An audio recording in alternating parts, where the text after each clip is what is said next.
कृपया आरम्भं करोतु। वक्रतुण्डमहाकाय सूर्यकोटिसमप्रभ निर्विघ्नं कुरु मे देव सर्वकार्येषु सर्वदा। सरस्वती नमस्तुभ्यं वरदे कामरूपिणि विद्यारम्भं करिष्यामि सिद्धिर्भवतु मे सदा। गुरुर्ब्रह्मा गुरुर्विष्णुर्गुरुर्देवो महेश्वरः गुरुः साक्षात् परं ब्रह्म तस्मै श्री गुरवे नमः।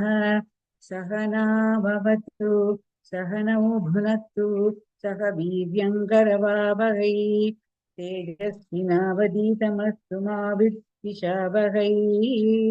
ॐ शान्ति शान्ति शान्तिः। हरिः ओम् श्रीगुरुभ्यो नमः। हरिः ओम्। धन्यवादः महोदय।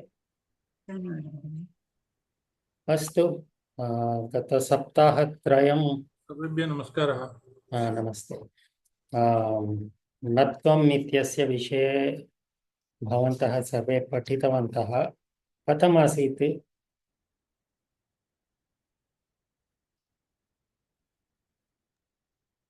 गुड टीचर। सम्यक्।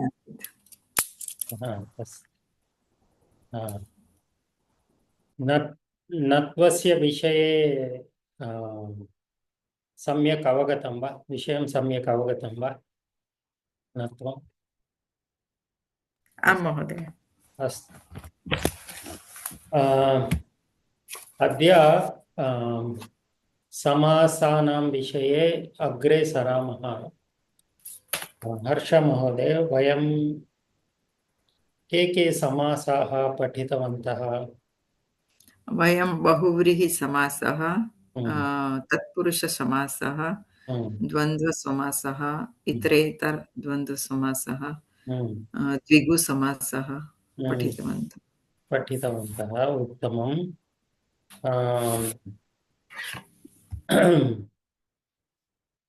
रुक्मिणी महोदय, समासानां प्रभेदाः के?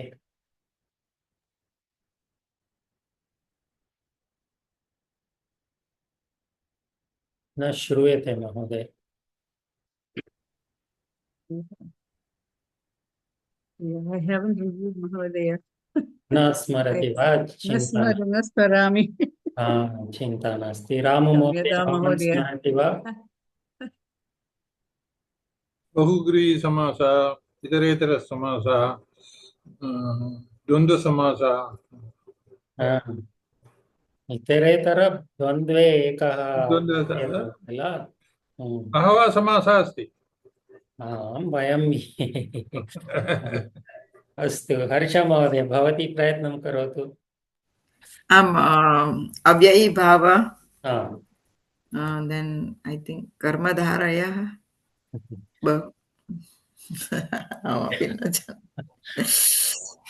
चत्वारः भेदाः सन्ति।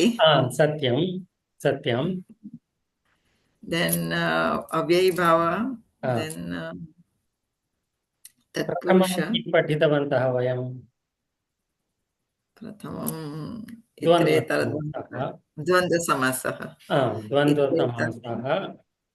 तदनन्तरं बहुव्रीहिः पठितवन्तः। तदनन्तरं द्विगुः इति पठितवन्तः, परन्तु द्विगुः इति तत्पुरुषसमासस्य प्रभेदः। तत्पुरुषः।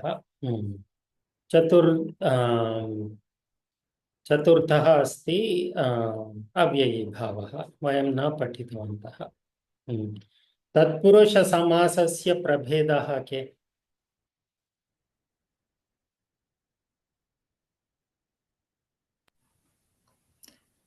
प्रथमा विभक्ति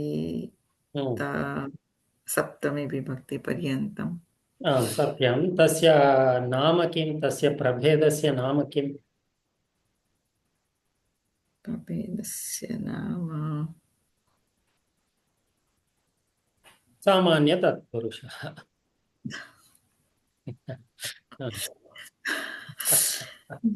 णत्वं विषये अभ्यासं कुर्वन्ति सर्व विस्मरन्। चिन्ता नास्ति। नत्वस्य विषये किञ्चित्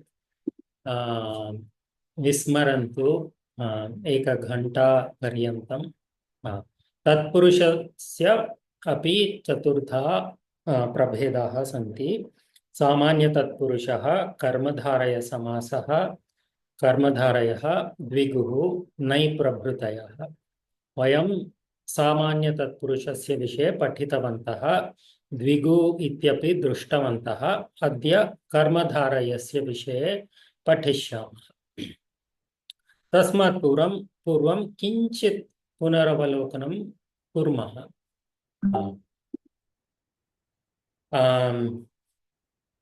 बहुव्रीहिसमासः तत्र न वयं द्वन्द्वसमासस्य समासम् उपयुज्य आरम्भं कृतवन्तः समासस्य विषयं तत्र कस्य पदार्थस्य प्राधान्यमस्ति उभयोः उभयपदप्राधान्यमस्ति सत्यं द्विगुसमासः तु तत्पुरुषस्य प्रभेदः अस्ति तत्र तत्पुरुषसमासे कस्य प्राधान्यमस्ति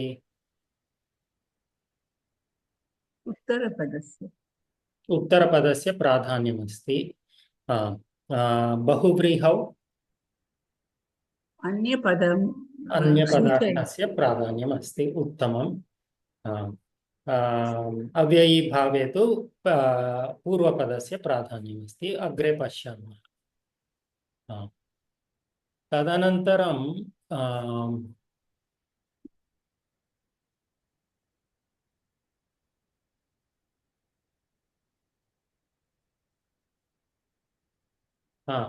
तत्पुरुषसमासे उत्तरपदस्य प्राधान्यमस्ति समस्तपदस्य लिङ्गं वचनं किं भवति उत्तरपदस्य आश्रितः उत्तरपदस्य यत् लिङ्गं यत् वचनम् अस्ति तदेव समस्तपदस्य अपि लिङ्गं वचनं भवति अर्थं ग्रामस्य अर्थग्रामः अर्थं शालायाः अर्थशाला अर्धशाला क्षम्यताम् अर्धं राज्यस्य अर्धराज्यम् एवं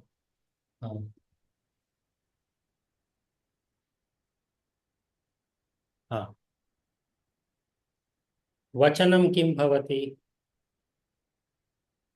वचनमपि उत्तरपदम् आश्रित्य भवति कर्माणि अतीतः पुरुषः कर्मातीतः कर्माणि अतीतौ पुरुषौ कर्मातीतौ पुरुषौ कर्माणि अतीताः पुरुषाः कर्मातीताः पुरुषाः पूर्वपदे यदि पूर्वपदं यदि नकारान्तः भवति चेत् समस्तपदे किं भवति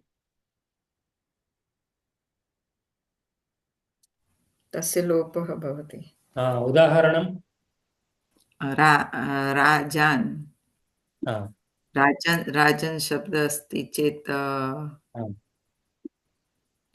राज्ञः पुत्रः किं भवति राज्ञः पुत्रः इस् राजपुत्रः आत्मनः ज्ञानं किं भवति रुक्मिणी महोदय आत्मज्ञानम् आत्मन् इति प्रातिपदिकं तत्र नकारस्य लोपः भवति आत्मज्ञानम् इति समस्तपदं भवति अस्तु एकः अन्यः अपि विषयः अस्ति तत्पुरुषे विग्रहवाक्ये उत्तरपदस्य का विभक्तिः भवति साधारणतया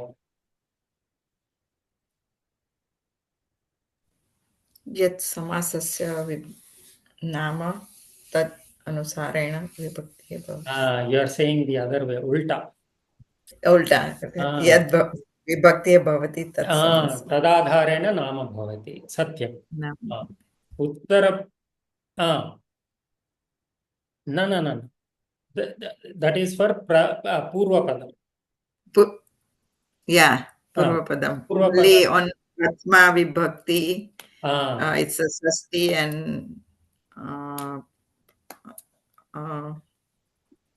प्रथम एक सत्यं विग्रहवाक्ये उत्तरपदं प्रथमाविभक्त्यां भवति तत्पुरुषे तु षष्ठीविभक्त्यां भवति पूर्वपदं सर्वासु विभक्तिषु भवितुमर्हति समासनाम पूर्वपदस्य विभक्तिम् आश्रित्य भवति एतत् मनसि स्थापयतु अद्य पुनः तस्य अवलोकनं कुर्मः अस्तु अत्र पूर्वपदम् उत्तरपदं भिन्न विभक्तौ भवति एतत् मनसि स्थापयतु अद्य कर्मधारय समासः इत्यस्य विषये पठिष्यामः कर्मधारय समासः तत्पुरुषसमासस्य एकः प्रभेदः अस्ति अतिसुलभम् अस्ति अत्यन्तं सुलभम् अस्ति यथा मया उक्तं केवलं बहुव्रीहिसमासः एव किञ्चित् कठिनम् अस्ति अन्ये समासाः सुलभमेव राजश्री महोदय कृपया पठतु एतत् नमस्ते महोदय। नमस्ते कर्मधारय समासः परिचयः पीतक्षीरः बालः सुप्तवान् अत्र पीतक्षीरः इत्युक्ते तस्य अर्थः कः पीतक्षीरः इत्युक्ते यः बालकः क्षीरं पीतवान् विग्रहवाक्यं किं भवति तस्य पीतक्षीरः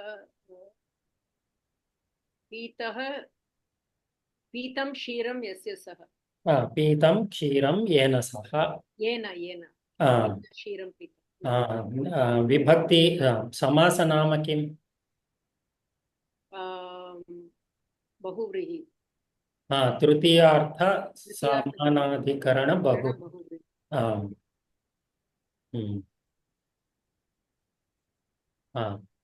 अत्र पदार्थद्वयमस्ति पीतः इति एकः अस्ति क्षीरम् इति अन्यं पदार्थम् अस्ति अहम् अग्रे वक्ष्यामि अस्मिन् विषये पदार्थः इत्युक्ते किम् इति अग्रे पठतु कृपया अत्र पीतः इति एकं पदार्थं सूचयति क्षीरम् इति अन्यं पदार्थं सूचयति पीतं क्षीरं येन सह द्वितीयम् उदाहरणं पठतु रामभक्तः हनुमान् समुद्रं लङ्घितवान् रामभक्तः तस्य अर्थः कः एतत् तत्पुरुषं वा षष्ठी रामस्य भक्तः अत्र कति पदार्थानि सन्ति अत्रापि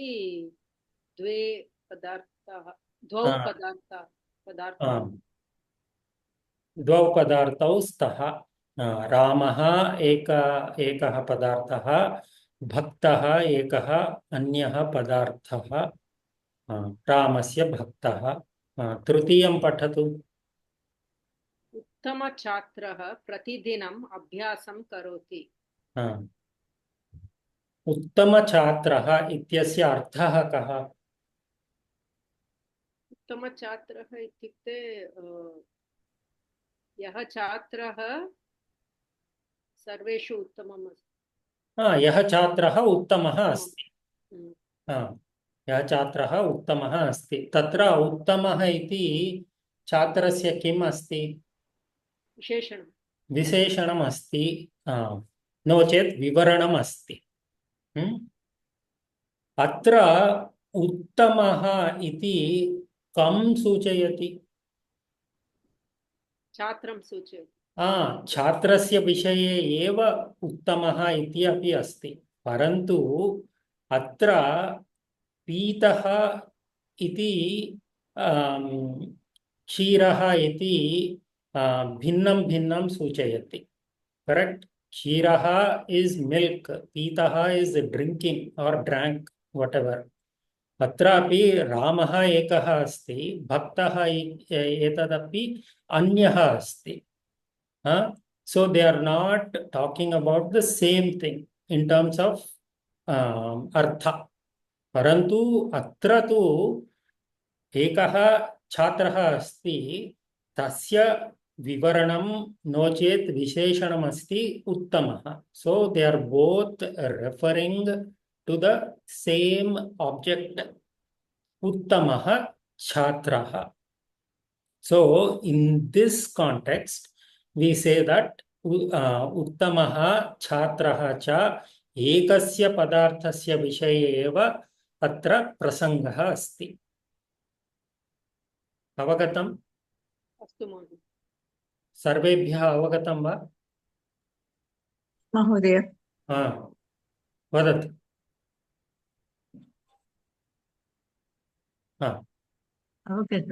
अवगतम्. पूर्वपदम् उत्तरपदं च एकमेव पदार्थं सूचयति. So that is one thing. So this is one thing to keep in mind. Purvapadam, Uttarapadam, Karmadharaye, Ekameva Padartham Suchayati. Dvitiyam Vishayam Asti, Harsha Mahade, Krupya Pathatu.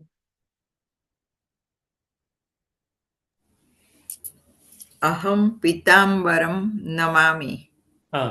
अत्र तस्य विग्रहं किम्? पीतम् अम्बरं यस्य सः. तदनन्तरं पीताम्बरम् इत्यस्य विभक्तिः का? द्वितीया विभक्ति तं. पीतम् अम्बरं यस्य सः तं. अत्र कस्य प्रसङ्गः अस्ति? पीतवर्णस्य प्रसङ्गः वा अम्बरस्य प्रसङ्गः वा कमपि अन्यस्य किमपि अन्यस्य विषयस्य प्रसङ्गः अस्ति. अत्र अन्यपदार्थस्य प्राधान्यम् अस्ति. द्वितीयं पठतु. अहं पीताम्बरं धरामि. अत्र पीताम्बरं विष्णुं धरामि वा? न, स्वयं स्वस्य विषये एव अस्ति. अर्थः कः? पीताम्बरं मीन्स् पीतवर्णः अम्बरं. पीतवर्णम् अम्बरं, पीतम् अम्बरम्. अत्र प्रसङ्गः कस्य विषये अस्ति? अम्बरस्य. सत्यम्. अत्र पठतु, द्वितीयं वाक्यं पठतु. अत्र तु अम्बरस्य वस्त्रस्य प्रसङ्गः अस्ति. पीतम् इति अम्बरस्य वर्णं वा विवरणम्. अथवा उत्तरपदार्थस्य प्राधान्यम् अस्ति.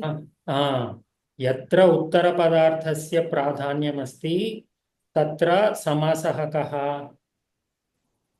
कर्मधारयः. तत्पुरुषसमासः साधारणतया.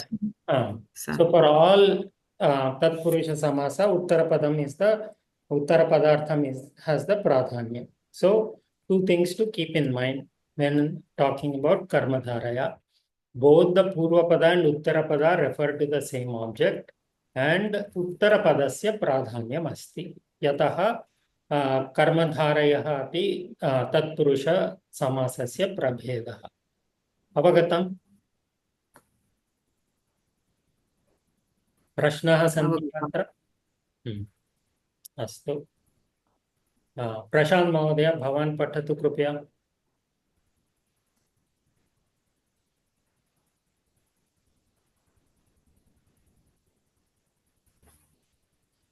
न श्रूयते महोदय. अस्तु, रुक्मिणी महोदय भवती पठतु. कर्मधारय समासः परिचयः तत्पुरुषः समानाधिकरणः कर्मधारयः यत्र तत्पुरुषसमासे समाधिकरण्यम् अस्ति तत्र कर्मधारय समासः भवति। अत्र व्याकरणे एकः नियमः अस्ति। तत्पुरुषः समानाधिकरणः कर्मधारयः इति नियमः अस्ति। तस्य अर्थः एवम् अस्ति, यत्र तत्पुरुषसमासे समानाधिकरणम् अस्ति तत्र कर्मधारयः अस्ति इति। समानाधिकरणम् इत्यस्य पदस्य वयम् इतः पूर्वं दृष्टवन्तः। समानाधिकरणं नाम किम्? विभक्तिः द्वयोः पदयोः विभक्तिः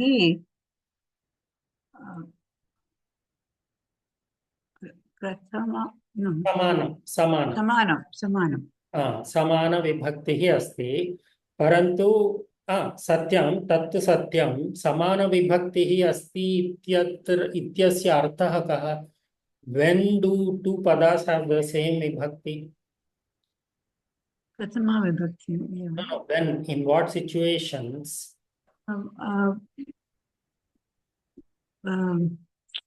विशेषण विशेष्यभावः। विशेषण विशेषभावः अथवा पदद्वयम् एकमेव पदं सूचयति, एकमेव विषयं सूचयति। उत्तमः बालकः। सो तत्र उत्तमः प्रथमविभक्त्याम् अस्ति, बालकः प्रथमविभक्त्याम् अस्ति। सत्यं, विभक्ति विषये समानत्वम् अस्ति। उत्तमः अपि बालकमेव सूचयति, बालकः अपि बालकमेव सूचयति। सो वेर द टू पदास are referring to the same object, that is called समानाधिकरण। वयं कुत्र दृष्टवन्तः समानाधिकरण इति? बहुव्रीहि। तत्र अपि स्मरन्तु, समानाधिकरण बहुव्रीहि तत्र अपि यत्र एकमेव पदं यत्र सूचयन्ति तत्र समानाधिकरणं भवति। तस्य आपोजिट् किम् अस्ति? व्यधिकरण बहुव्रीहि अस्ति। चक्रपाणिः, चक्रं पाणौ यस्य सः। They are referring to two different things. पठतु, द्वितीयं वाक्यं पठतु। अत्र समानाधिकरणं नाम पूर्वपदेन उत्तरपदेन च एक एव पदार्थः उच्यते। अवगतम्? अवगतम्। अतः विशेषण विशेष्यभावः अस्ति।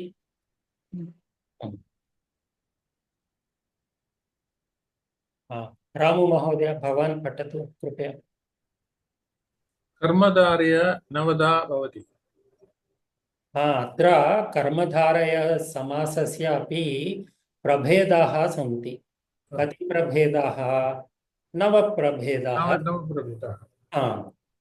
विशेषण पूर्वपद, विशेषण उत्तरपद, विशेषण उभयपद, उपमान पूर्वपद, उपमान उत्तरपद, अवधारणा पूर्वपद, संभावना पूर्वपद, मध्यमपदलोप, मध्यमलोप, मयूराख्यं साधि।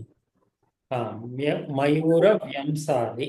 मयूरं व्यंसादि। अत्र पूर्वपदमस्ति, समासे पूर्वपदं भवति, उत्तरपदं भवति। कदाचित् पूर्वपदं विशेषणं भवति, कदाचित् उत्तरपदं विशेषणं भवति, कदाचित् पदद्वयमपि विशेषणं भवति। So these three we can think of them together. So विशेषण पूर्वपद कर्मधारयः, विशेषण उत्तरपद कर्मधारयः, विशेषण उभयपद कर्मधारयः। तदनन्तरं पूर्वपदम् उपमानं भवितुम् अर्हति, उत्तरपदमपि उपमानं भवितुम् अर्हति। So they also can be grouped together and studied together. तदनन्तरम् अवधारणा पूर्वपद अस्ति, संभावना पूर्वपद यदा वयम् एतस्य विषये पठिष्यामः तदा अहं वक्ष्यामि मध्यमलोपः कदाचित् मध्यमलोपः अस्ति तस्य विषये अपि अग्रे वक्ष्यामि मयूरव्यंसादिः इत्युक्ते miscellaneous so anything that doesn't fall in these 8 categories is clubbed into the miscellaneous category. It's called Mayuravyamsadi.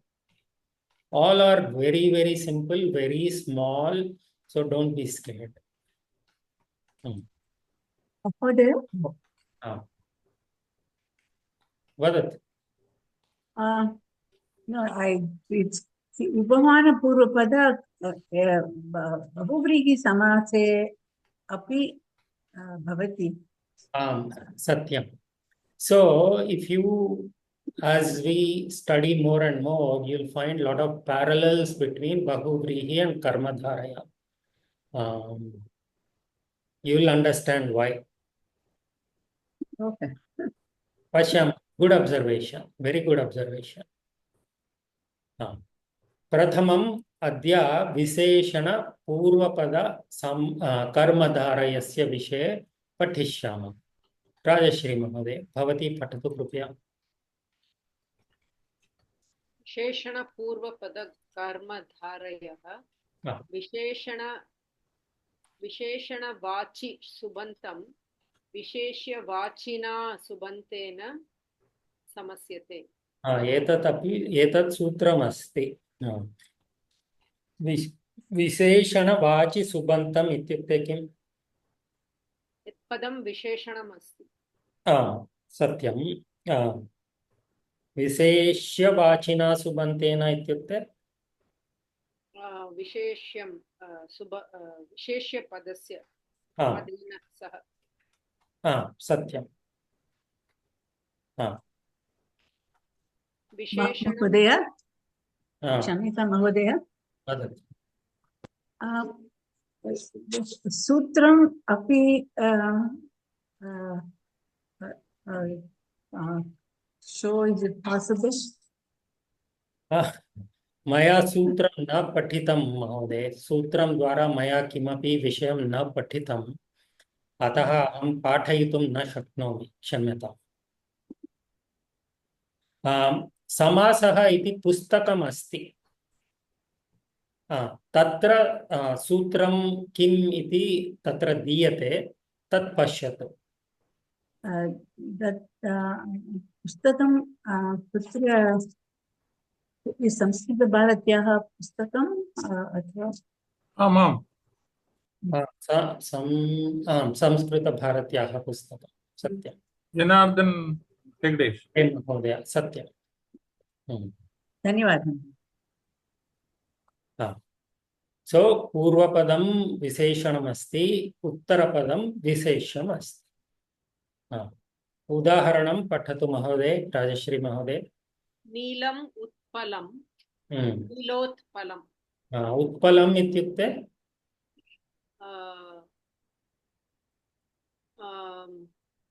पुष्पं. कीदृशं पुष्पम्? उत्पलम् इत्युक्ते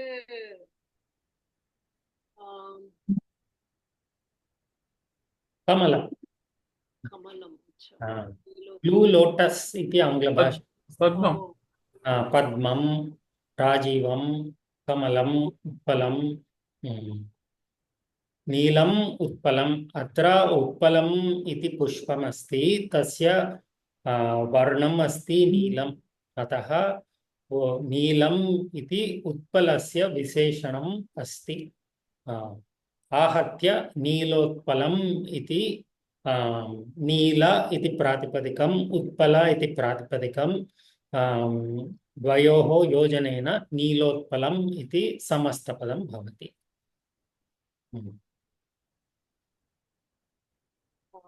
अग्रे पठतु. दीर्घारज्जुः दीर्घरज्जुः इत्युक्ते दीर्घरज्जुः इत्युक्ते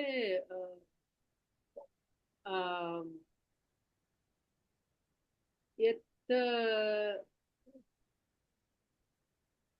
या रज्जुः दीर्घमस्ति रज्जुः इत्युक्ते रज्जुः इत्युक्ते सूत्रं सत्यं लाङ्ग् स्ट्रिङ्ग् लाङ्ग् थ्रेड् आङ्ग्लभाषया अस्ति अत्रापि रज्जुः इति स्त्रीलिङ्गपदमस्ति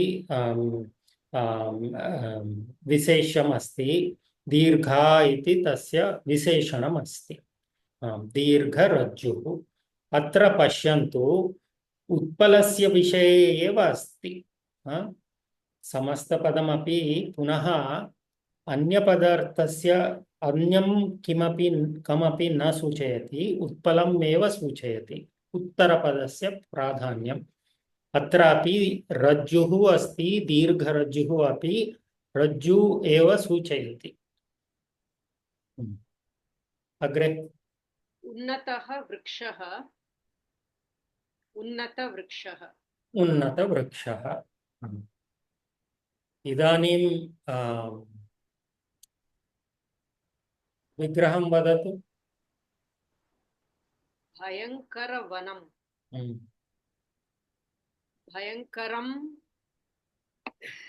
भयङ्करं वनं एवमेव भयङ्करं वनं सुलभं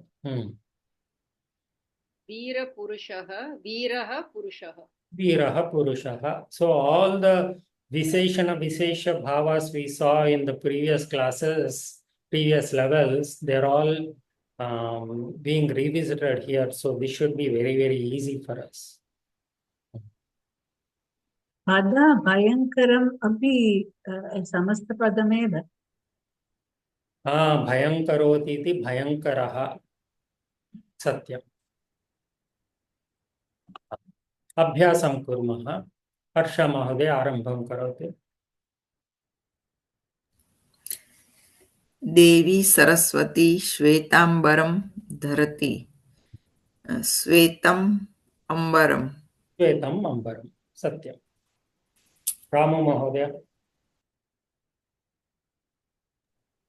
वृष्टे पूर्वं नीलमेघः दृश्यते मेघाः बहुवचनं मेघाः दृश्यते दृश्यन्ते दृश्यन्ते नीलाः मेघाः उत्तमं नीलाः मेघाः अत्र विशेषणविशेषभावः अस्ति मेघाः इति बहुवचने अस्ति बहुवचने अस्ति नीलाः नीलाः न तु नीलः उत्तमं रुक्मिणी महोदय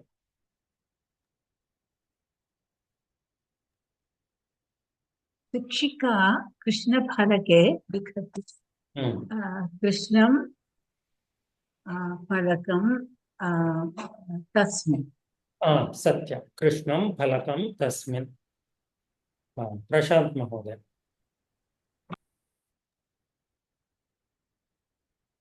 अस्तु राजश्री महोदय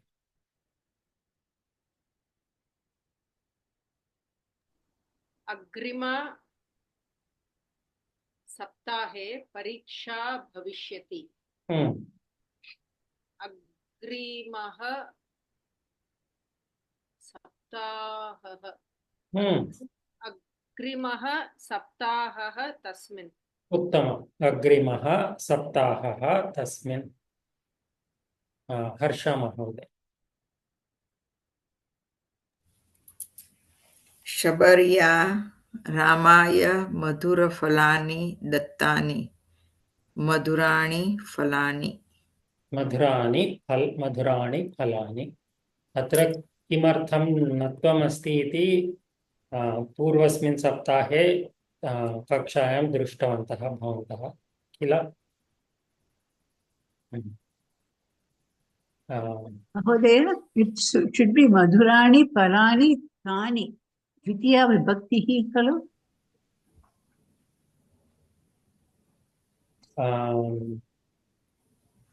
नो नो प्रथमा विभक्ति एव दत्तानि किमर्थं कर्मणि प्रयोगः अतः एतत्तु प्रथमा विभक्तौ भवति भवती वदतु एतत् असुरपीडिताः सर्वदेवाः विष्णुं प्रार्थयन्ति। सर्वाः देवाः सर्वदेवाः सर्वाः वा सर्वे सर्वे देवाः सर्वे देवाः रामु महोदय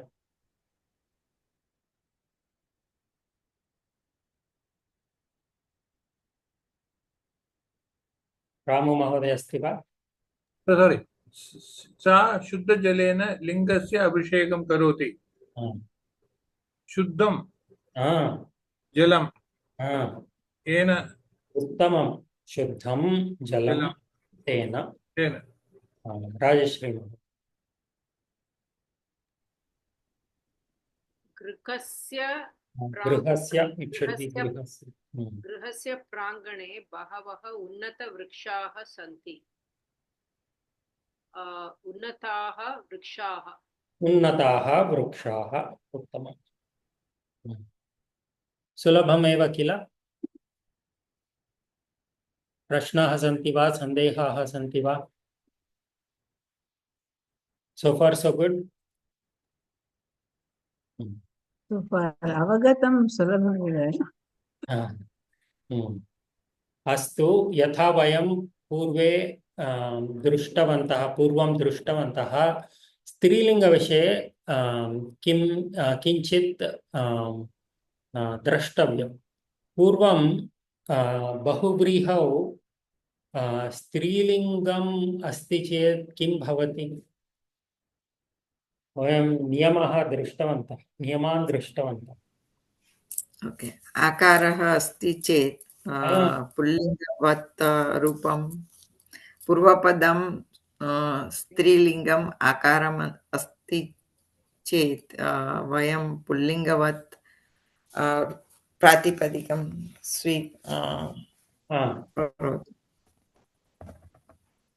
कुर्मः स्त्रीलिङ्गं पुल्लिङ्गवत् तस्य परिवर्तनं कुर्मः साधारणनियमः अस्ति यत्रापि पूर्वपदं स्त्रीलिङ्गे अस्ति चेत् समस्तपदे पुल्लिङ्गवत् रूपं भवति तदनन्तरं दीर्घाकारः अस्ति चेत् किं भवति ईकारः ऋकारः अस्ति चेत्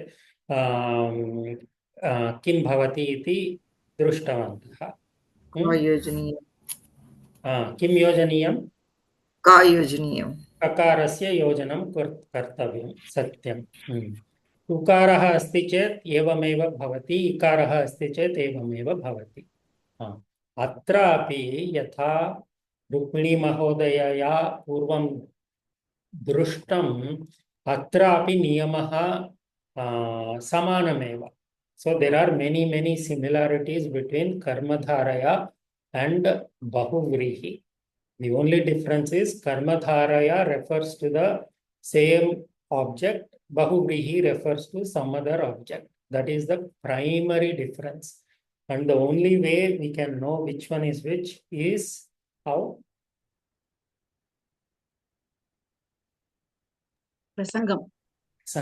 through प्रसंगमेव प्रसंगातेव महोदय so कर्मधारय can be in किमपि विभक्तिं भवितुम् अर्हति वा पूर्वपदम् उत्तरपदम् एकमेव विभक्त्यां भवति so समस्तपदं सर्वदा किमपि विभक्त्यां भवितुम् अर्हति कामपि विभक्त्यां भवितुम् अर्हति right that's true for all samasas पूर्वपदम् उत्तरपदं साधारणतया विग्रहवाक्ये प्रथमविभक्तौ स्वीकुर्मः तदनन्तरं तद् पदस्य उचितं रूपं योजयामः एवमेव अत्रापि अस्ति so we do the vigraha in the prathama vibhakti only then we add the tat shabda appropriate tat shabda but the samasta pada can be in any any vachana any linga depends on the uttarapadas linga महोदय एकमेव पदस्य विग्रहं again as you said प्रसङ्गेन अपि avagatam. So Pitambaram can be Karmadharaya at one place and okay. सत्यं तत्र प्रश्नः कः No prashna. I'll just सत्यम् अहं पीताम्बरं नमामि बहुव्रीहि अहं पीताम्बरं धरामि कर्मधारय yes, Karmadhara. एवं सत्यम्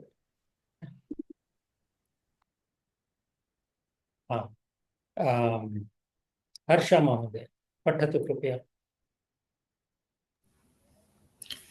कर्मधारये स्त्रीलिङ्गः समस्तपदे विशेषणानां पुल्लिङ्गवत् रूपं यथा बहुव्रीहो अर्थः कः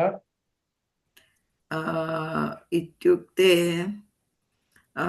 समस्तपदे यदि कर्मधारय समस्तपदे स्त्रीलिङ्गशब्दः अस्ति चेत् स्त्रीलिङ्गपदस्य पुल्लिङ्गवत् प्रातिपदिकं योजनीयम् विशेषणम् इत्युक्ते किं पदं पूर्वपदं वा उत्तरपदं वा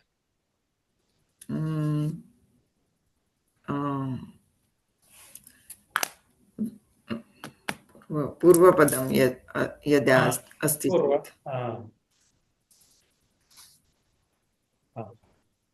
पठतु समस्तपदे पूर्वपदस्य पुल्लिङ्गप्रातिपदिकं पुल्लिङ्गप्रातिपदिकरूपं स्वीकर्तव्यम् उदाहरणं पठतु चतुरा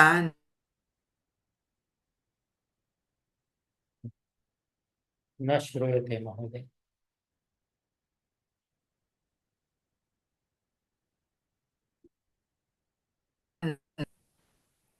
पुनः एकवारं पठतु चतुरा नारी चतुर्नारी चतुरा नारी अत्र चतुरा इति स्त्रीलिङ्गमस्ति किमर्थं नारी इति स्त्रीलिङ्गपदमस्ति चतुरा इति तस्य विशेषणमस्ति अतः चतुरा इति स्त्रीलिङ्गपदमस्ति चतुरा इत्यस्य पुल्लिङ्ग रूपं प्रातिपदिकरूपेण चतुर इति अस्ति अतः समस्तपदे चतुर नारी इति भवति अवगतम्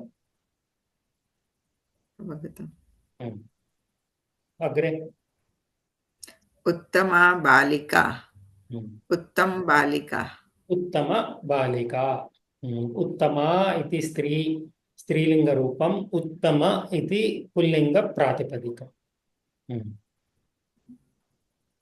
सुन्दरी नदी so it's ikaranta so सुन्दरी अत्र केवलम् एकः एव नियमः अस्ति convert the विशेषणं to पुल्लिङ्ग प्रातिपदिकम् that's all that's the only name so सुन्दर नदी सत्यम्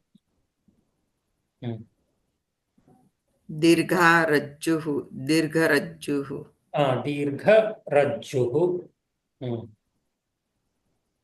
बुद्धिमती छात्रा so बुद्धिमत् छात्रा बुद्धिमत् पुल्लिङ्गे प्रातिपदिकमस्ति बुद्धिमत् छात्रा बुद्धिमत् छात्रा समासः कीदृशः सन्धिः कः सन्धिः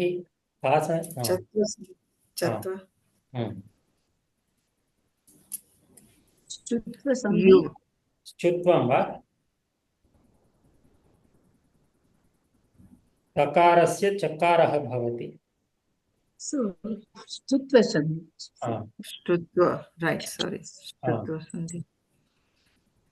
युवतिः नायिका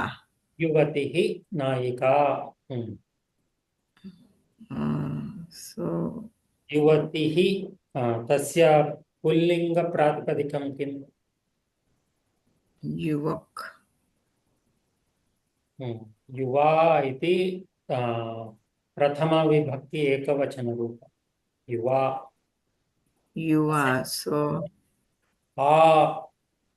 दीर्घ आकारः पुल्लिङ्गे कदा आगच्छति साधारणतया?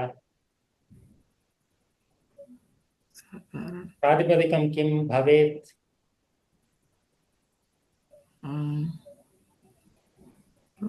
भवान् हाँ उल्टा उल्टा उल्टा नकारः यत्र प्रातिपदिके नकारान्तम् अस्ति, यदि प्रातिपदिकं नकारान्तम् अस्ति राजन् like राजन् राजन् राजा भवति so युवान् so युवा नायिका उत्तमम् युवन् इति प्रातिपदिकं पुल्लिङ्गे युव युवनायिका किमर्थं युवनायिका युवन्नायिका किमर्थं न लोपः भवति नकारस्य लोपः भवति यत्र पूर्वपदस्य अन्ते नकारः अस्ति पूर्वपदं नकारान्तं पदम् अस्ति चेत् समस्तपदे नकारस्य लोपः भवति अतः युवन्नायिका न युवनायिका पुल्लिङ्गरूपं किं भवति युवा नायकः so युवा नायकः युवनायकः युवनायकः right अन्तिमम् उदाहरणं सर्वेभ्यः अवगतं वा? Is this clear?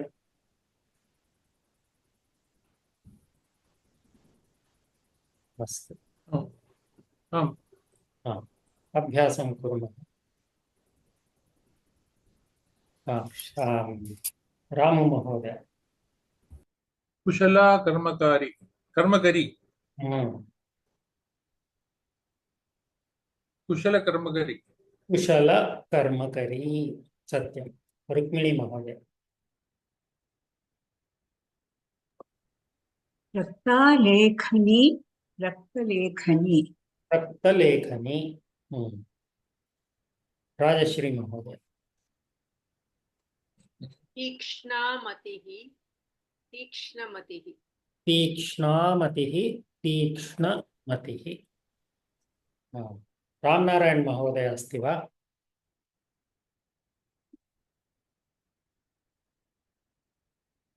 I see him, maybe he is muted. चिन्ता नास्ति प्रशांत महोदयस्य माइक्रोफोन सम्यक् नास्ति वा? हर्ष महोदय भवती प्रयत्नं करोतु मृद्वी पाञ्चालिका so मृद्वी कथं भवति मृद्वी so इकारान्त अस्ति दीर्घ पुल्लिङ्गे किम्?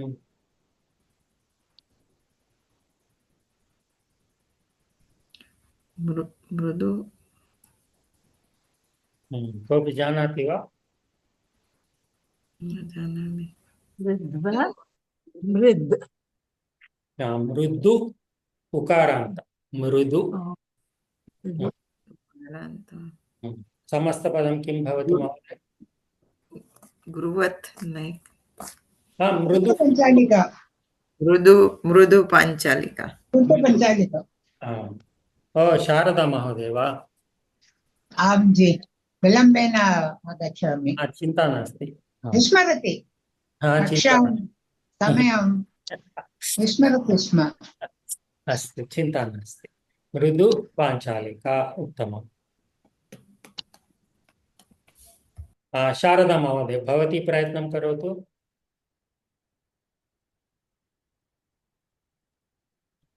तन्वीलता तन्वी इत्यस्य पुल्लिङ्गप्रातिपदिकं किम्? तन्बलता तनुलता तनुलता तनु तनुलता तनुलता इत्युक्ते तनुलता इत्युक्ते नो चेत् तन्वी Tender creeper. सत्यं सत्यं और तन्वी इत्युक्ते Tanvi. स्त्रीणां Tanvi. विषये वदन्ति साधारणतया Slender waist, perhaps. स्लेण्डर् ट्रिम् एवं मृदुपाञ्चालिका इत्युक्ते Soft. soft Panchalika. toy or plush toys, whatever they call it. अस्तु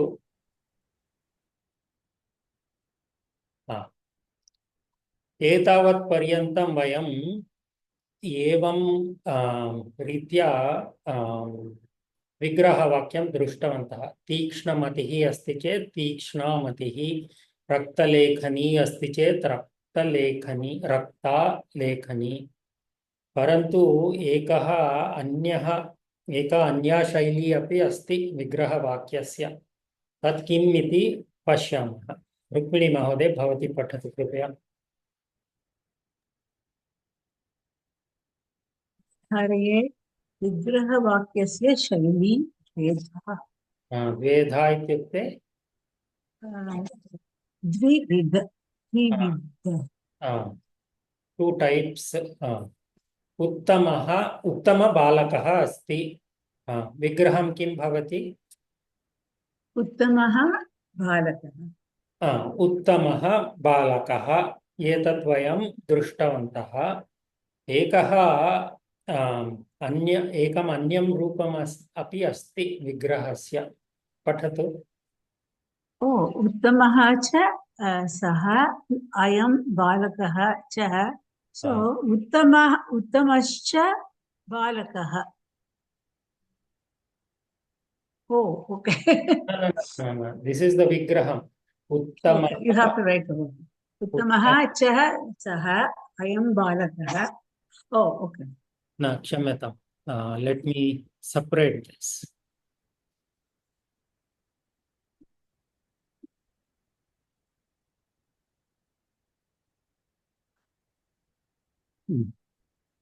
उत्तमः च सः बालकः च, नो चेत् उत्तमः च अयं बालकः च। द्वितीयं पठतु। उत्तमबालकाः, सो उत्तमाः च उत्तमः ते बालकाः। उत्तमाः। Do the normal. No, hold on. Do the normal one first. उत्तमः बालकाः, तद् उत्तमाः बालकाः। उत्तमाः बालकाः। So then उत्तमाः च ते बालकाः। च उत्तमाः च एते ते बालकाः च। एते, ओके। ते और एते। एते।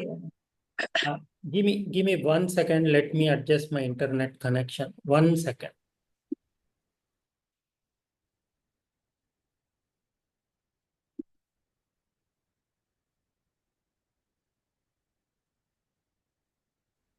श्रूयते वा?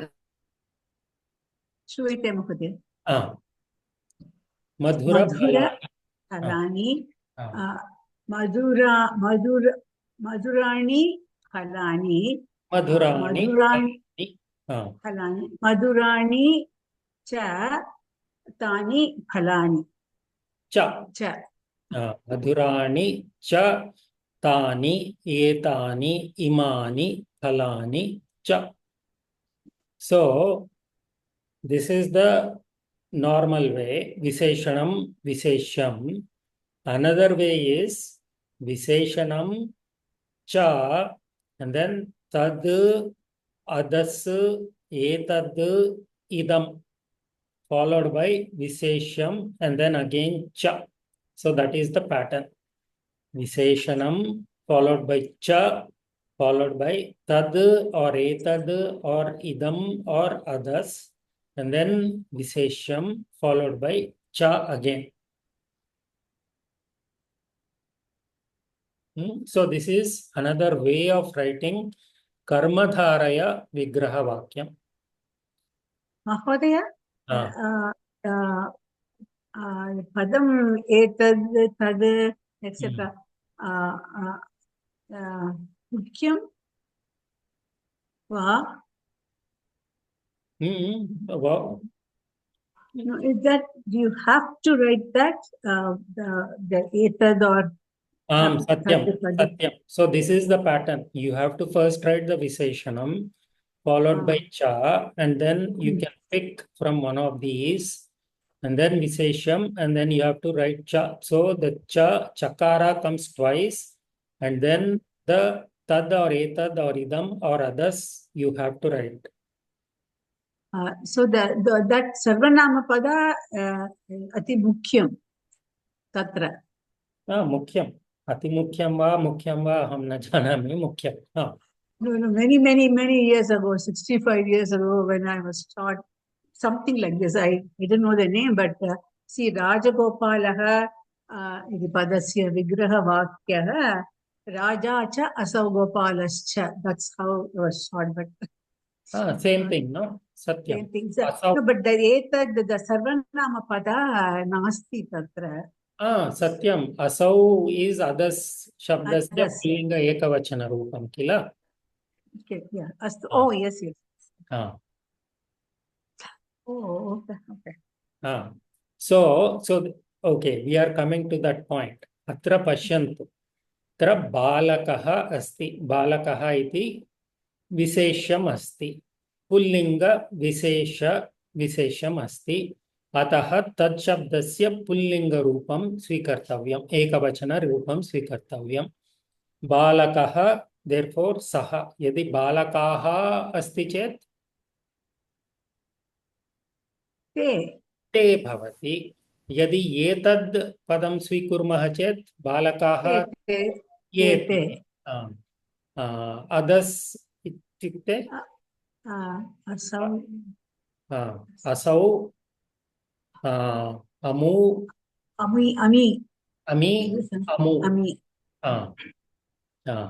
इदं स्वीकुर्मः चेत् इमानि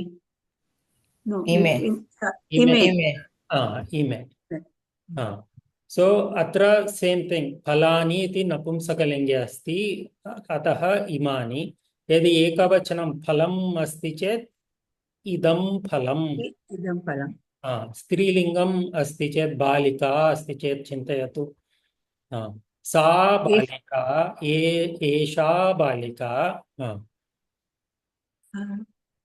इयं बालिका अदस्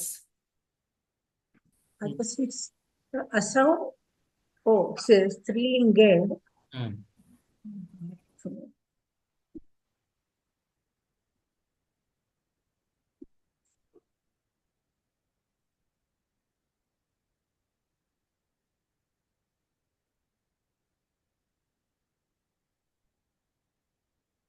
स्त्रीलिङ्गे अपि असौ अमु अमूः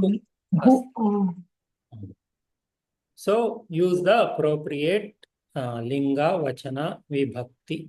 Vibhakti, of course, is prathama vibhakti only because in Vigraha Vakyam we write in prathama vibhakti.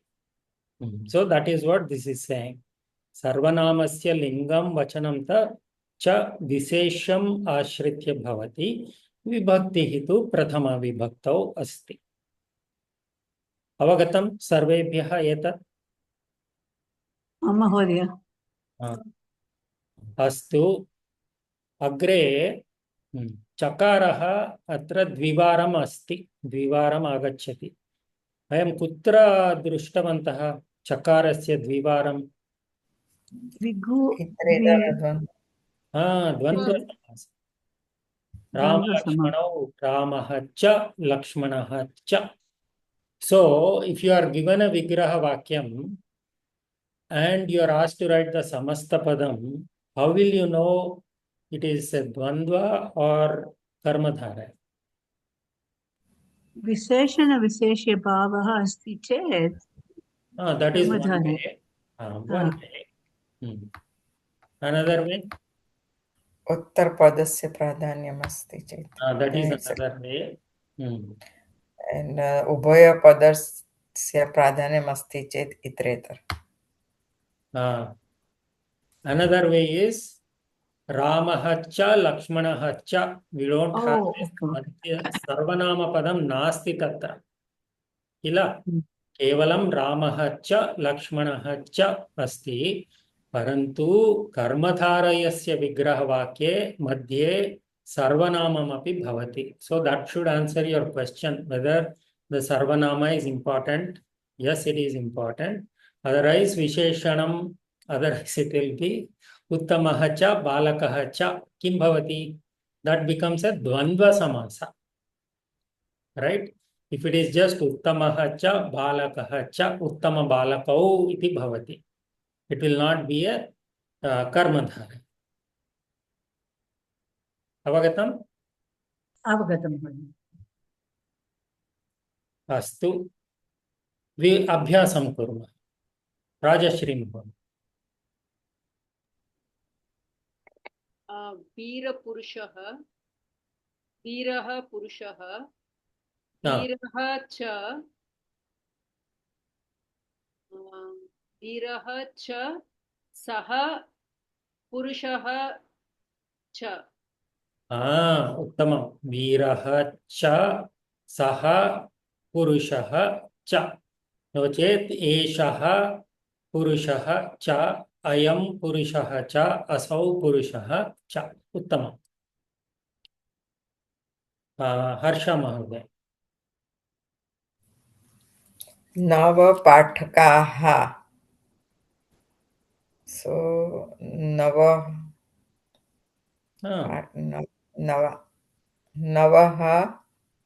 नवः वा? किमर्थं नवः? नव अस्ति only. नव No, च. not the number 9. नूतन. Oh, नूतनपाठकाः. So then नवाः पाठकाः. नवाः पाठकाः. सत्यं. नवाः च ते एते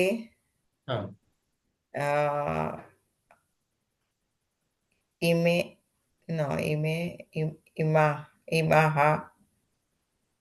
असो अमुः पाठकाः च.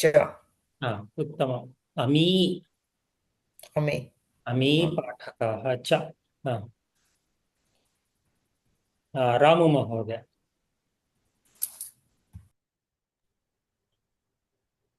आप्तमित्रम् आप्तं च मित्रं च. You also have to add this, one of this. Okay. Aptam cha. Mitram, what is the lingam? Napumsalinga. So tad pick one, any one, and tell me napumsakalinga. Idam. Astu. Aptam cha idam mitram cha.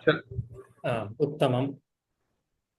Aptam cha tat mitram cha. Aptam cha etat mitram cha.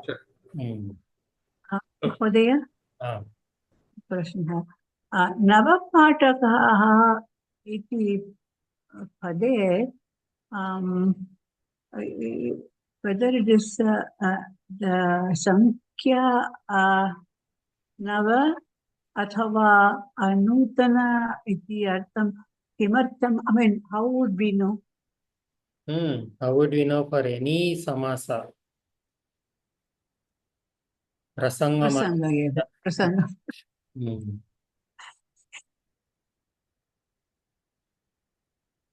Sharada Mahoday. प्रधानमन्त्री प्रधानं च सः मन्त्री च. प्रधानः च सः. प्रधानः च सः मन्त्री च हा, प्रधानः एषः मन्त्री च हा,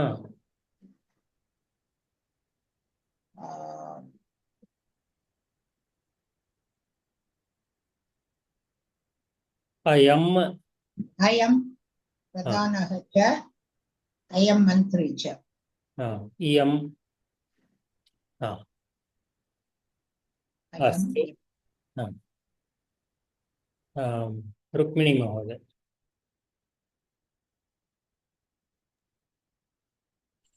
सुन्दरशाटिकाः सुन्दर्यः शाटिकाः सुन्दर्यः शाटिकाः उत्तमम् सुन्दर्यः च um, इमा not इमानि सुन्दर्यः च एताः शाटिकाः च you have to do the cha शाटिकाः च हा, सुन्दर्यः च एताः इमाः शाटिकाः च हा, um, ताः अमूः चाटिकाः च शाटिकाः च अमूः शाटिकाः च अमूः अमूः सत्यम् अमूः अमूः शाटिकाः च इमाः शाटिकाः च उत्तमम् हा, राजश्री महोदय स्वाद्वन्नं स्वाद्वन्नं स्वादु स्वादु अन्नं वा स्वादु अन्नम् उत्तमं स्वादु अन्नम् सेकंड टाइप स्वादुः च स्वादु एव स्वादुः न स्वादु च स्वादु च अन्नं नपुंसकलिङ्गम् स्वादु च तत्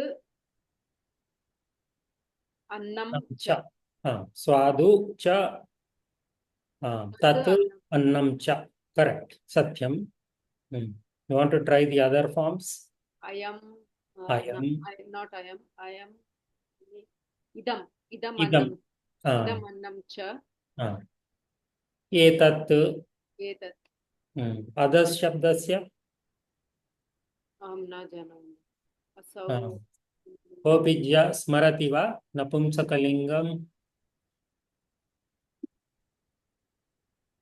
अधः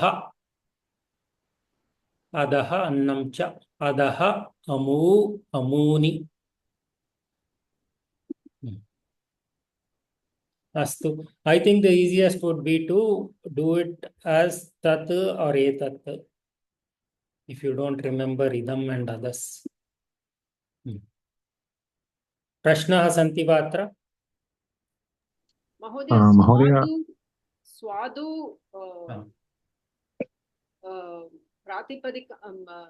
प्रातिपदिकं स्वादु एव वा पश्यामः स्वादु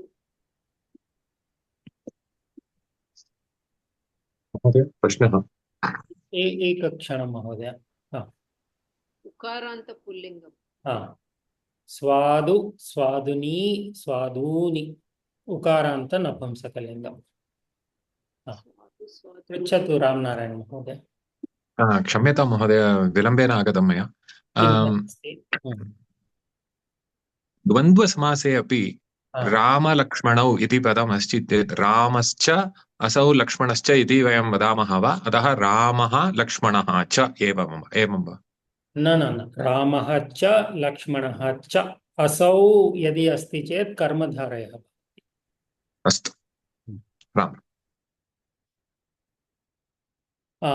अन्तिमविषयमस्ति महत् शब्दस्य अत्रापि पूर्वं वया अस्माभिः दृष्टवन्तः महत् अस्ति चेत् किं कृतवन्तः वयं पूर्वं अकारस्य लोपः महा आत्वम् त्रिषु लिङ्गेषु आत्वम् आगच्छति एवमेव अत्रापि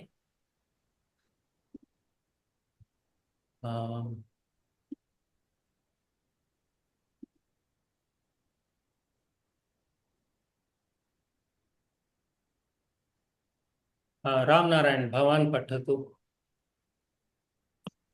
महत् शब्दस्य आत्वं भवति यथा बहुव्रीहौ त्रिषु लिङ्गेषु महान् कविः महाकविः हा, महती देवी महादेवी हा, महत् भारतं महाभारतम् हम्म, महती सेवा महासेवा महासेवा,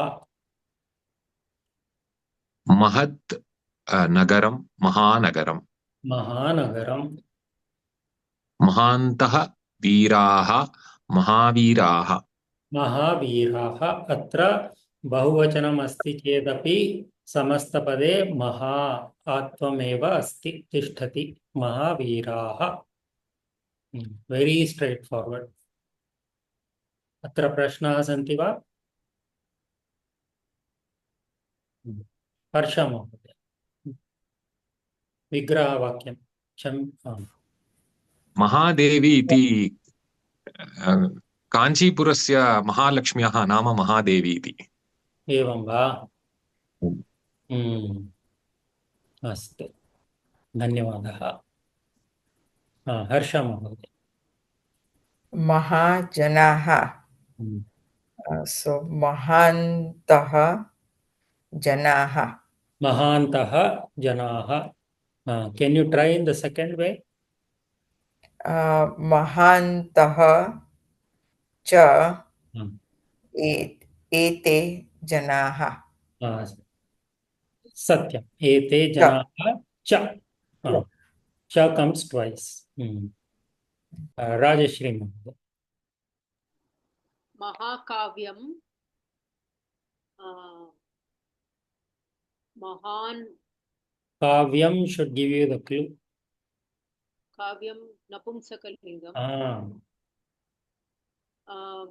महत् काव्यं महत् काव्यं। Try the second way. महत् च एतत् काव्यं च। महत् च एतत् काव्यं च। शारदा महोदय।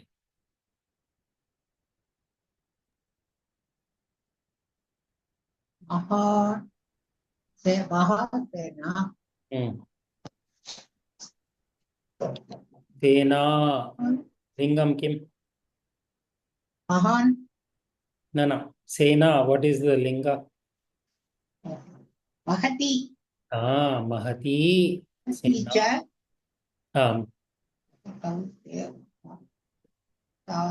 ताः ते सेना सेना सा सेना च।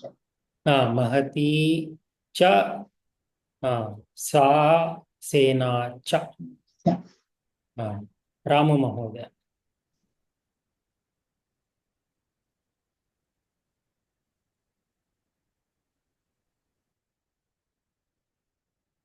रुक्मिणी महोदय।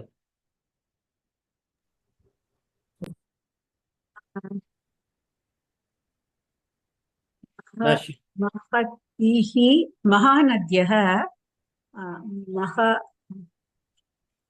महत्यः नद्यः महत्यः नद्यः। then महत्यः च एषाः नद्यः च। उत्तमम्। राजश्री महोदय। महावाक्यानि Oh, you already did. अस्तु, करोतु करोतु। महावाक्यानि महान्ति वाक्यानि। पुनः वाक्यम् इति नपुंसकम्। अत् महति महान्ति महान्ति वाक्यानि। महान्ति वाक्यानि, उत्तमं। सेकंड वे। महान्ति च एतानि वाक्यानि च। महान्ति च एतानि वाक्यानि च। उत्तमम्। अवगतं वा? क्षम्यतां महोदय, क्षम्यतां महोदय, वाक्यम् इति भवान् भवता किम् उक्तं? तद् नपुंसकलिङ्गं वा वाक्यम्? आम् महोदय। अस्तु। अस्तु, so that completes प्रथम प्रभेदः विशेषण पूर्वपद कर्मधारयः। अग्रिमसप्ताहे अन्यान् प्रभेदान् पश्यामः। महोदय, आ, परीक्षायां प्रश्नः अस्ति चेत् you have to write both ways. You can write either way.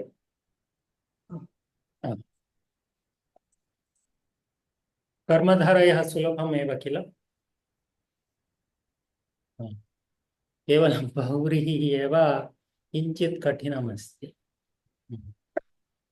सो यथा वयं दृष्टवन्तः, केवलं पदं समस्तपदं दीयते चेत् तस्य प्रभेदः कः इति वक्तुं न शक्नुमः। केवलं श्वेतांबरं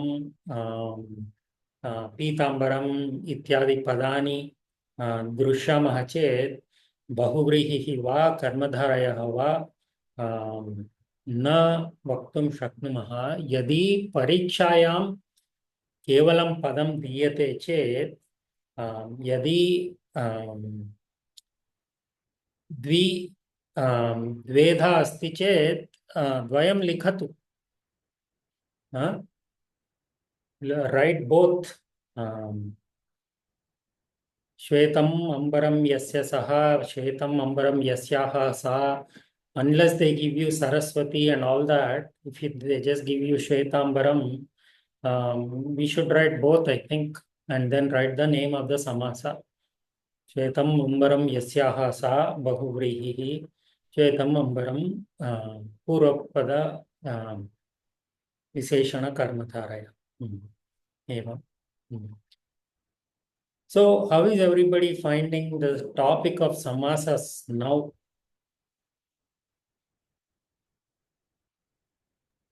प्रथम मासद्वयं तु किञ्चित् कठिनम् आसीत्। इदानीं कथम् अस्ति? इदानीं निश्चयेन महोदय, किम् अवगतं सुलभमेव, परन्तु स्मरणं बहु कठिनं। We'll do मिश्राभ्यास for that. Ramnarayan महोदय किं वदति भवान्? इतः पूर्वं यावत् काठिन्यम् आसीत् तादृशं न अस्ति अधुना महोदय।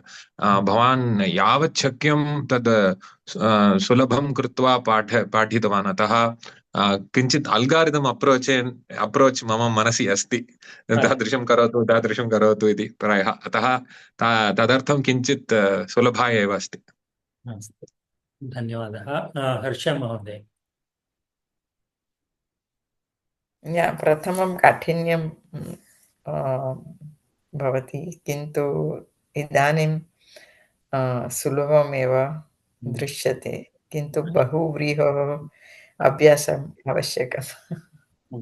मिश्राभ्यासान् कुर्मः। राजश्री महोदय, भवत्याः मनसि किम् अस्ति? महोदय, कक्षायां यदा भवान् पाठयति तदा सुलभमेव अस्ति, परन्तु यदा किमपि श्लोकम् एतत् दृश्यामि चेत् तत्र किमर्थं फ्लोचार्ट् आवश्यकं। फ्लोचार्ट् अस्ति चेत् किं वदामि, प्रथमं किं पश्यामः, किं पश्य, how to rule out. So first I'll rule out बहुव्रीहि। यदा वयं एकं श्लोकं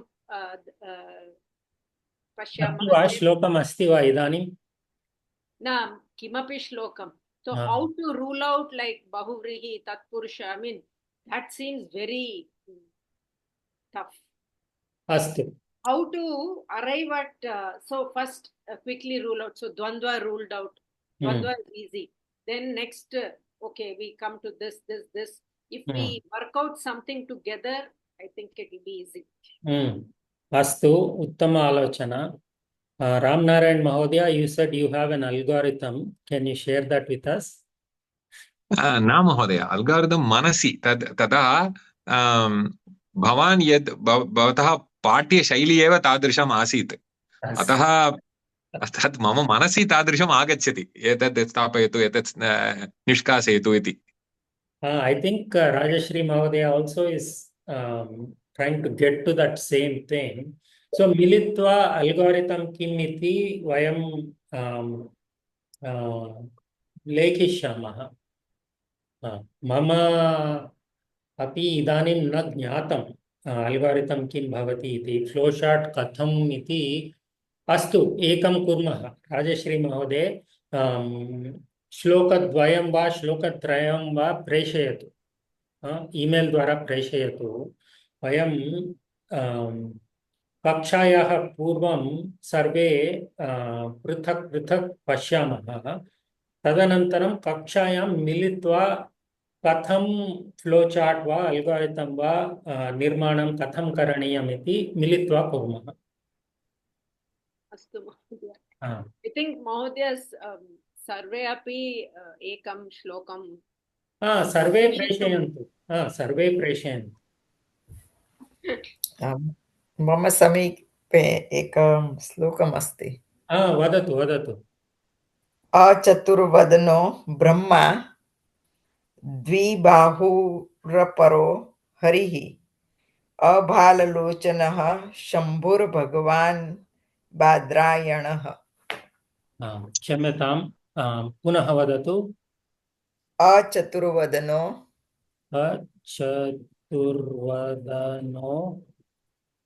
ब्रह्मा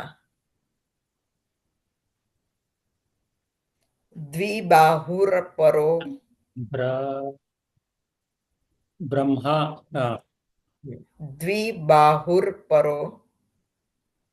द्विबाहुरपरो परो एवं.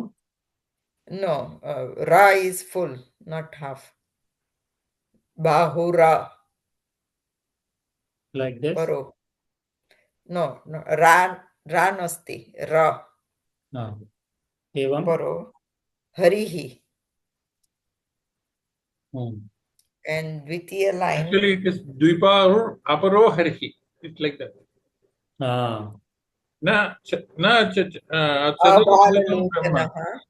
Got it. Abhalalochanaः. Abhalalochanaः. Bha, not fa. Shambhur Bhagwan. Shambhur Bhagwan. तदनन्तरं भगवान् बादरायणः. It's about Vyasa. Yeah, Vyasa.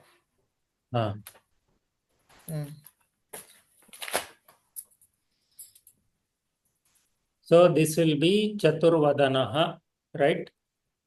Right. Vibahuhu अपरः हरिः अफाललोचनः शम्भुः भगवान् बादरायणः. भाललोचन भाल. सेम थिंग, भाला और फाला सेम थिंग. ओके. महोदय, अपर अरपर इति भवता लिखितम्. अपर. So what is this saying? Achaturvadanah Brahma. So he is not four-handed like Brahma. Is that? He is not four-faced. Oh, sorry. Four-faced like Brahma. Dvibahuhu kimartam harihi.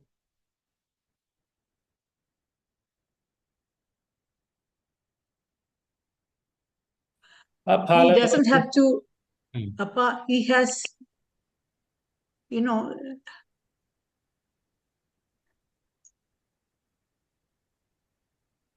Aphalalochana Shambhu, this is clear. He doesn't have a third eye like Shambhu. That person is Badarayana. So he is still a Bhagavan, even though he is not like Brahma, Vishnu, or Hari, or Shiva, he is still In Bhagavan. physical form.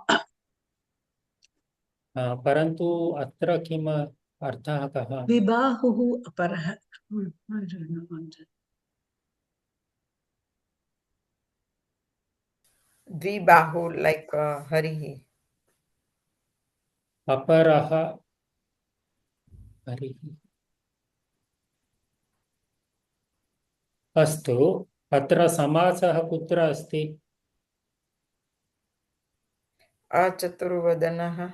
न चतुर्वदनः अचतुर्वदनः, न फाललोचनः फाललोचनः, द्विबाहुः।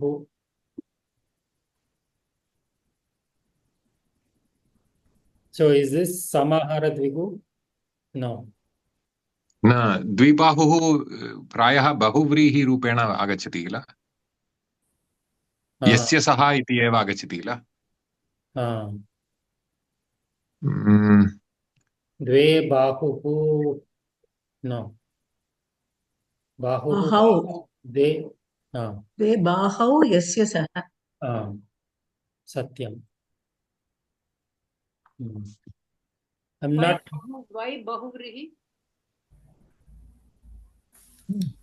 It is talking about someone else, Harihi. It is not talking about the arms itself, no? Iti mama. Padasya pradhanyam asti. It's not talking about number 2. It is not talking about the bahu. It is talking about somebody who has 2 bahu.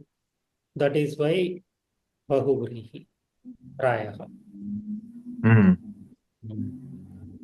यथा चतुर्मुखः इति। चतुर्मुखः,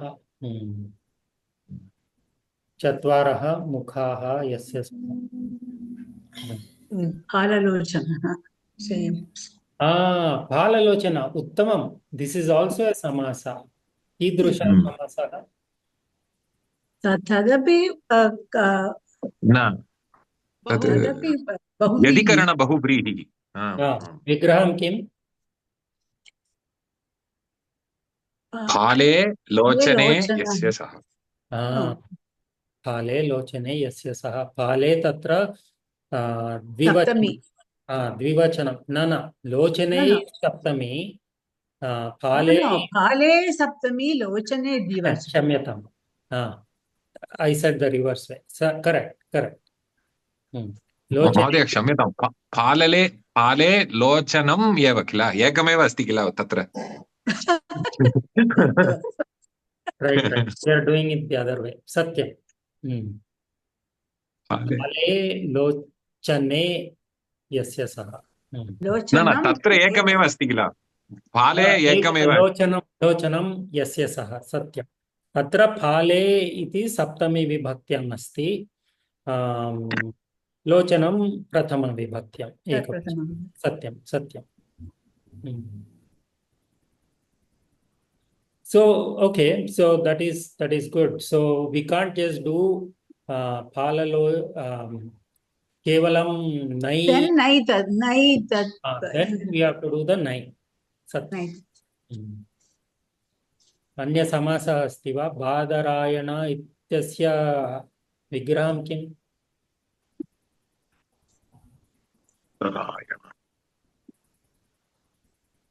Narayana.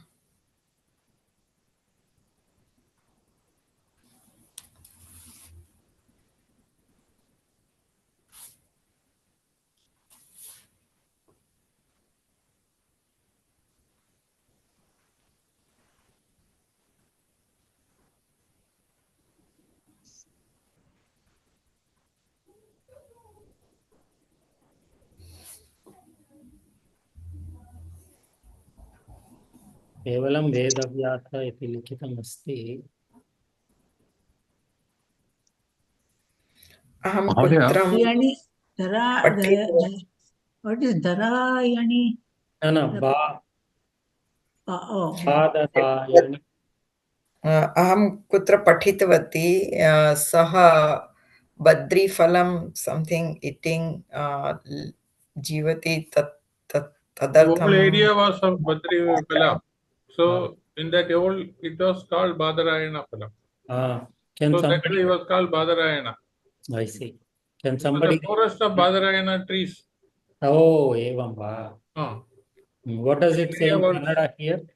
Sir, Mahodaya, it says Brahma Sutragalannu Rachisiದ Vedavyasa Maharshi.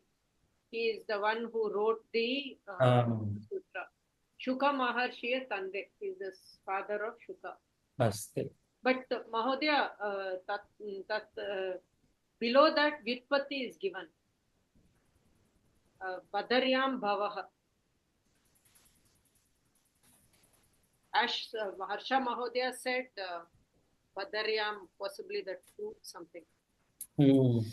Yeah, somewhere I read that. is it the Badari Vriksha?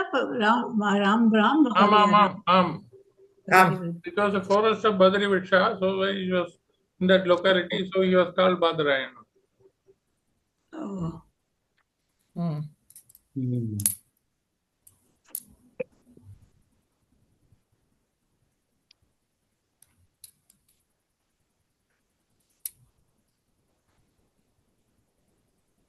Astu, hopefully this was helpful. Please share other shlokas. We'll try to do it together. इतोपि यथा कालक्रमेण तद् काम्पौण्डेड् समस्तः अतः जाया प्रतिग्राहित गन्धमाह्यम् इति तादृशं यथा वयं पठामश्चेत् पुनः पुनः तद् अल्गारिदम् तद् सम्यक् तिष्ठति महोदय. So we have to do the Anmaya Rachana anyway, so we'll take those up. Ram. Jaya, so what do you call? We'll leave if you continue like that. Astu. Rukmini Mahodaya, Mangala Shlokam Karatu Samarpayamah. Purnamudam Purnamidam Purnat Purnam. My God, I forgot. Bhavadeva Padattu. Chinta nasti. Purnamadam पूर्णमादाय पूर्णमेवावशिष्यते ओम शांति शांति. Dhanyavadah. My joke spoiled Dhyanam. I forget.